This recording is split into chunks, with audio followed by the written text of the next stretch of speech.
그래서 오늘은 리츠 얘기를 좀 해주시려고 하는데 리츠에 대해서 조금 한번 간단히 설명을 부탁드릴게요. 이제 리츠는 부동산에 손쉽게 투자하는 방법이다라고 많이들 이해하고 알고 계실 거라고 생각해요. 근데 그렇게 이해하시면 될 것 같고 이제 정확하게 정의를 말씀드리자면 투자자로부터 자금을 모아서 부동산이나 부동산 관련 자본, 지분에 투자를 해서 발생할 수익을 투자자에게 배당으로 지급하는 그런 회사나 투자 신탁, Real Estate Investment Trust의 앞글자만 따가지고 그런 느낌이네요. 건물을 하나 있으면 거기서 월세가 나오는데 그 월세를 우리가 나눠가지고 좀 받을 수 있는 그런 느낌인데 이렇게 금리가 오르고 물가가 오를 때 조금 더 주목해봐야 된다라고 얘기를 하셨어요. 그 이유가 있을까요? 이게 조금 복잡한데 높아진 변동성이 저희한테 제일 크게 다가와요. 보통은 성장주들이 시장을 리드하거든요. 근데 금리가 올라가면 가장 높은 수익률을 보였던 기술 성장주들이 조금 흔들리면서 그부터 떨어지니까 변동성이 굉장히 크게 다가옵니다. 그러면 이제 고민을 하는 거죠. 어디에 투자하지? 어디로 피난을 가야 어디로 될까? 투자하지?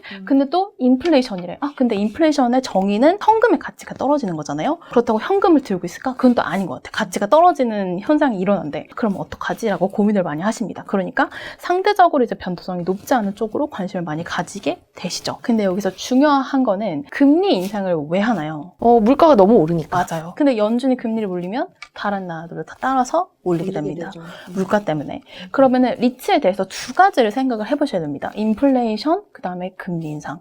근데 인플레이션을 먼저 보자면 인플레이션이 있다. 그러면 리츠가 왜 각광을 받을까? 인플레이션을 전가할 수 있나? 라는 고민을 당연히 하시게 됩니다. 인플레이션을 전가한다는 게 뭐지? 기업이 받은 부담을 소비자한테 걷는다는 건데 리츠 같은 경우에는 월세를 내고 있는 임차인한테 넘긴다는 겁니다. 이게 인플레이션 부담을 넘길 수 있는지 없는지는 리츠마다 다릅니다. 월세를 올려도 계속 여기서 살 것 같아야 월세를 올리는 맞습니다. 거잖아요. 네. 뭐 예를 들어서 호텔, 리츠. 저희가 어제 10만 원 주던 게 오늘 30만 원 한다고 저희가 이게 뭐야? 이러진 않잖아요. 워낙에 익숙해져 있잖아요. 주말 가격이 더 높고 그 다음에 성수기엔 당연히 가격이 더 높고 비싸도 그냥 간다. 원래 호텔의 가격은 맨날 다르잖아요. 그렇기 때문에 인플레이션이 전가가 된다고 하더라도 사람들이 이거를 거부하지 않는다는 거죠. 갈 사람들은 다 가고 그 가격을 내더라도. 그 다음에 하나 더 있는데 오피스 리츠 같은 경우에는 이게 회사가 들어와 있어요. 근데 이제 1, 2년 정도 인플레이션이 높다고 해서 갑자기 회사를 빼나요? 그렇진 않죠. 오피스는 그대로 유지를 하죠. 그렇기 때문에 이 오피스, 호텔 리츠들은 상대적으로 인플레이션 전가가 쉽습니다. 국내에서. 그러니까 호텔은 사실 가격 전가가 바로 될 것 같은데 오피스 같은 경우는 월세를 매달 막 협상을 하진 않잖아요. 그렇죠. 그럼에도 네, 이게 리츠마다 보통의 계약 기간이 있어요. 근데 오피스 같은 경우에는 2년에서 3년 정도가 되는데 이제 물가가 오른다고 해서 한두 달 오르고 말 건 아니고 전년도 대비해서 올해 높을 것이다. 그러니까 사이클이 굉장히 길어요. 그렇기 때문에 상대적으로 오피스 리츠는 인플레이션 전가가 된다라고 보통 판단을 많이 합니다. 그리고 한 가지 더 중요한 거는 대부분의 국내 리츠들은 대기업형 리츠예요. SK 리츠, 롯데 리츠. 롯데 리츠는 특히 쇼핑몰을 많이 가지고 있습니다. 쇼핑몰은 매출 연동이고 CPI 연동되게 본인들이 계약을 다 합니다. 요 매장의 월세는 여기가 벌어들이는 매출과 수익에 연관이 된다. 매출 연동, 그 다음에 CPI 연동이 계약서에 들어가요, 보통. 그렇기 때문에 이미 다 인플레이션 전가에 대한 것들을 다 동의를 하고 리츠가 상장이 된 거고 그 리츠에서 담고 있는 자산들이 인플레이션 전가를 할 수 있는 구조로 국내 같은 경우에는 많이들 짜져 있다라고 보시면 됩니다. 근데 인플레이션은 그렇고 금리가 올라가면요. 한편으로 생각해보면 우리가 건물을 하나 살 때 그냥 10억입니다. 이렇게 현금으로 이렇게 하지 않잖아요. 너무 멋있다. 보통은 대출을 끌어다가 건물을 사서 거기서 월세도 이렇게 받고 하는 건데 요 대출을 끌어다가 쓴 거, 요거의 금리가 같이 올라가니까 이건 조금 영향이 있지 않을까 이런 생각도 들거든요. 이제 국내에 상장되어 있는 대부분의 리츠들 있죠. 특히 타이거 리츠, 부동산 인프라, ETF에 포함되어 있는 리츠들 같은 경우에는 주택담보대출 만기가 대부분 다 2025년 내지는 2024년도 포함되어 있는데 그러면 2, 3년 동안은 배당을 줄이지 않아도 된다는 거죠. 걔네가 돈을 갚지 않아도 되거든요. 국내 리츠들은 지금 대부분 주택담보대출을 많이 받아요. 근데 미국에 있는 리츠들은 대부분 회사채를 팝니다. 근데 걔네들은 만기가 정말 길어요. 3년, 5년 이렇게 네. 가져가니까 그리고 이자율도 1% 내외 이렇게밖에 안 되기 때문에 그렇게 많이 전환을 하려고 할 겁니다. 그래서 이제 2025년, 2024년까지는 이제 배당을 줄이지 않을 거라고 대부분의 전문가들이 얘기를 하고 그 다음에 그런 시기가 가까워졌을 때는 이제 회사채 발행으로 많이 돌리지 않을까. 국내도 미국처럼 그렇게 생각을 하고 있습니다. 만약에 그 만기가 끝나더라도 조금 더 이자가 낮은 회사채를 발행해서 네. 다르게 돈을 빌려올 수 있는 수단들이 분명히 있다. 그렇죠. 이미 미국 같은 경우에는 그렇게 거의 다 그렇게 하고 있고요. 국내만 아직 주택담보대출을 좀 많이 받은 리츠들이 있는데 만기가 많이 남았기 때문에 지금 당장 금리를 올린다고 해서 얘네들이 갑자기 배당을 줄여야겠다 이렇게 하지 않는다는 거죠. 그래서 지금 막 어떡하지라고 고민하실 시기는 아니다 라고 말씀드릴 수 있을 것 같습니다. 근데 지금 얘기 중에서도 살짝 말씀해 주셨지만 이 리츠가 굉장히 많은 종류가 있잖아요. 맞아요. 국내에 상장한 거 보면 말씀해 주신 물류 관련도 있고 오피스도 있고 심지어 뭐 아파트도 있고 그렇게 한국만 있는 것도 아니고 ETF를 눈을 돌려보면 막 해외도 있고 근데 이 수많은 리츠 중에서도 좀 어떤 거를 봐야 될까 이런 것들도 고민이거든요. 국내는 실제로 오피스 그리고 호텔 리츠들이 많이 각광을 받고 있습니다. 국내에는 오피스가 매우 부족한 상황인데 사실 왜지? 재택근무 다 했던 거 아닌가? 라고 그렇죠. 생각하시잖아요. 근데 전 세계에서 재택근무율이 제일 낮은 나라는 우리나라예요. 언제든지 그리고 돌아올 수 있도록 자리를 빼지 않잖아요. 근데 미국 같은 나라들은 재택근무 들어간다. 오케이, 그럼 앞으로 쭉 재택근무 하지 마. 그럼 오피스를 빼버립니다.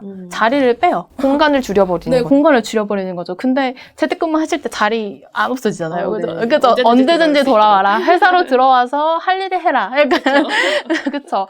근데 우리나라가 이제 재택근무율이 잠깐 높아졌다가 엄청 낮은 수준으로 내려왔기 때문에 오피스 공실률이 부족합니다. 오피스가 실제로. 네. 그래서 오피스를 많이 갖고 있는 국내 리츠들이 대부분 많은데 생각보다 좋은 거죠.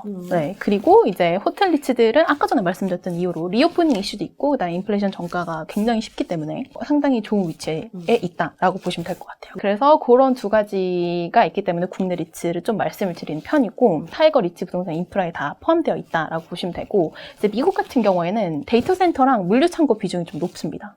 데이터 센터가 사실 제일 높아요. 셀타워 이런 애들이 제일 높고 그러면은 되게 안 좋지 않나? 이런 생각 많이 드시죠? 네. 요새 또 뭐 데이터 센터 투자를 늘린다고는 하는데 좀 주춤한 거 아니야? 이러면서 맞아요. 반도체들도 많이 맞아요. 안 좋았었잖아요. 그래가지고 뭐지? 이렇게 생각할 수 있는데 이게 겉으로 보여지는 거와 실제로 파보면 좀 다른 것들이 있거든요. 그래서 우선 데이터 센터부터 좀 말씀을 드리면 데이터 센터는 솔직히 말씀드리면 2021년도는 좀 안 좋았어요. 2021년도가 안 좋았던 이유는 경쟁자가 너무 많아서 데이터 센터를 하겠다고 나서 리츠들이 너무 많으니까 임대료로 막 낮춰지면서 기업들을 잡으려고 한 거죠.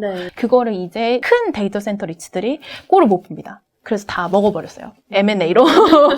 그래서 지금은 그 데이터 센터들이 3호 리츠에 많이 포함이 되면서 아메리칸 타워가 M&A로 다 먹어버리고 퀴닉스한 디지털 리어티 양강 체제로 좀 재편이 되었습니다. 원래는 굉장히 다양한 그 데이터 센터 리츠들이 있었는데 이제 경쟁이 너무 심화되다 보니까 이제 자기네들이 자기네 살을 깎아먹고 있었던 거죠. 2021년도에. 그래서 지금은 양강 체제로 가기 때문에 너무나도 큰 경쟁 때문에 좀 눌려 있었던 임대료 인상이라던가 그런 부분들이 좀 완화가 될 거라고 예상을 하고 있습니다.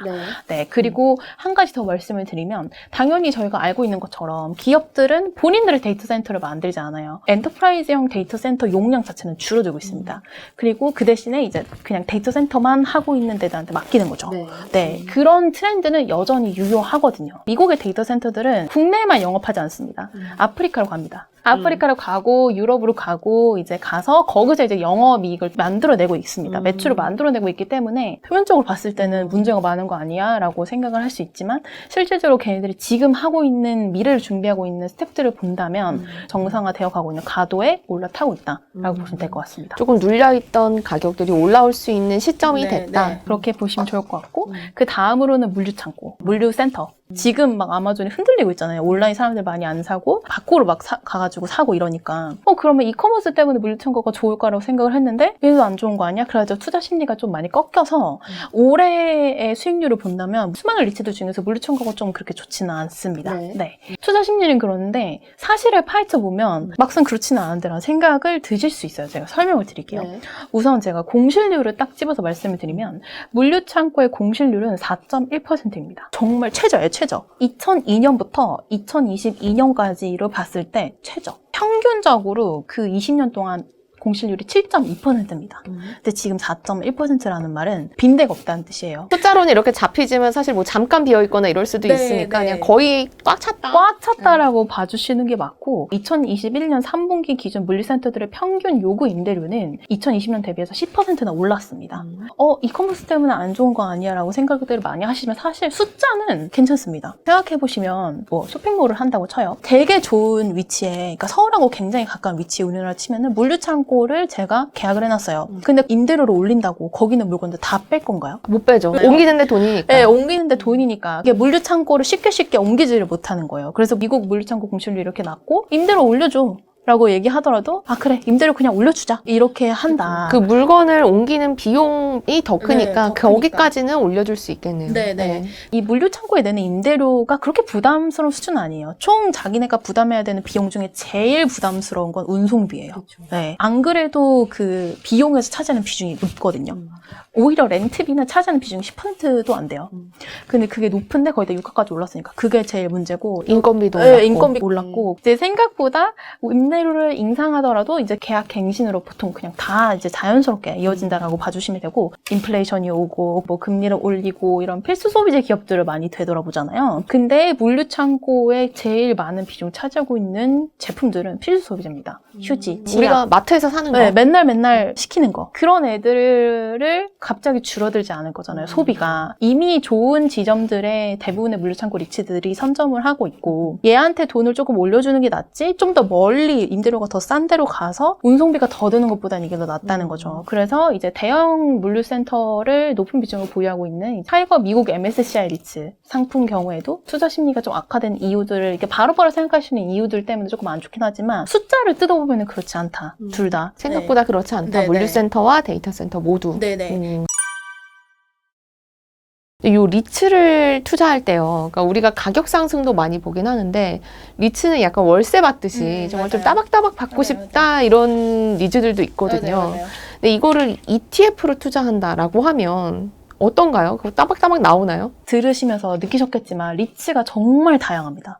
어떤 자산군을 포함하고 있느냐, 앞으로 어떤 자산군을 편입할 거냐, 지금 당장 오피스 리츠, 호텔 리츠라고 해도 얘들이 편입한 자산 그런 게 아닐 거다. 그러면 또 이게 성격이 달라지거든요. 저 건물 가지고 있다가 팔 수도 있고 또 살 수도 있고. 네. 그리고 임대차 계약을 몇 년 주기로 하는지 이게 오피스, 호텔, 물류창고 다 다르거든요. 주기가. 그리고 계약을 어떻게 했는지 이게 물가 연동인지 아닌지 그 매 리츠마다 매번 바뀌기 때문에 굉장히 어렵거든요. 그리고 이제 편입 자산 규모와 신용평가 등급, 부채 비율 등등등 이런 거를 판단하기가 조금 점점 개수가 많아지면서 어려워질 거다. 그렇기 때문에 ETF 자금이 좀 더 늘어나지 않을까라고 전문가분들이 많이 얘기를 하시고요. ETF로 투자하시는 게 이런 고민들을 조금 덜 수 있고 그 대신에 기자님 말씀하신 그런 배당금은 꾸준히 이제 연 4회 분배를 하는 걸로 이제 가지고 있습니다. 지금 타이거 상품의 경우에 그렇다? 네, 그렇습니다. 타이거 상품 같은 경우에는 우선 두 가지 대표적인 리츠 상품이 있는데 아까 전에 말씀드렸던 타이거 리츠 부동산 인프라 ETF 같은 경우에는 연 4회 지급을 하고요. 네. 상장을 2019년도 했기 때문에 2020년도부터 2022년도 네. 5월까지 매 분기마다 언제나 분배금 지급했습니다. 연 몇 퍼센트 정도 나온다라고 보면 되나요? 2020년도에는 연 5.4% 정도라고 보시면 되고 네. 2021년도에는 연 5.3% 그리고 올해도 연초와 5월 달에도 작년과 비슷한 수준으로 분배금이 모두 다 지급이 되었다라고 보시면 될 것 같아요. 미국 같은 경우에는 저희가 상장한 지 좀 됐습니다. 이제 오히려 국내를 조금 더 늦게 했는데 왜 리츠 개수가 부족해가지고 이제 미국 같은 경우에는 2015년부터 2021년까지 연평균 분배율은 한 3% 내외입니다. 더 낫네요, 미국이. 국내 리츠와 미국 리츠의 성격은 굉장히 다릅니다. 국내는 이제 배당에 좀 포커스를 맞춘 리츠들이 많다면 미국 같은 경우에는 이제 리츠를 상장을 해서 돈을 이제 많이 모으잖아요. 그러면은 성장성 있는 자산에 투자합니다. 국내 같은 경우는 리츠 안에 돈이 모인다. 그럼 그거 야 뭐해 나눠줘야지 다 나눠주는데 미국 리츠는 돈이 모였어 좀 나눠주긴 해도 그걸로 또 다른 물건을 사면 주가가 오르니까 좋은 거 아니냐 네네. 약간 이런 식의 네네 그런 식의 약간 차이를 가지고 있습니다. 그 각각 종목별로의 배당을 보더라도 그 국내가 조금 더 높은 성향이 있고요. 그건 리츠의 성격 차이에서 오는 거라고 보시면 돼요. 그럼에도 불구하고 언제나 꾸준히 두 개의 리츠 모두 다 3% 그다음에 5% 내외로 분배금을 지급해왔다. 연평균 보시면 됩니다. 알겠습니다. 사실 시장이 흔들리다 보니까 좀 이렇게 다른 대체 자산에 확실히 더 관심이 많아지신다는 생각이 들어요. 그래서 오늘도 김수정 매니저님께서 굉장히 또 다른 대체 자산으로 투자할 수 있는 법에 대해서 설명을 해주셨고요. 네, 오늘 감사합니다. 감사합니다. 네.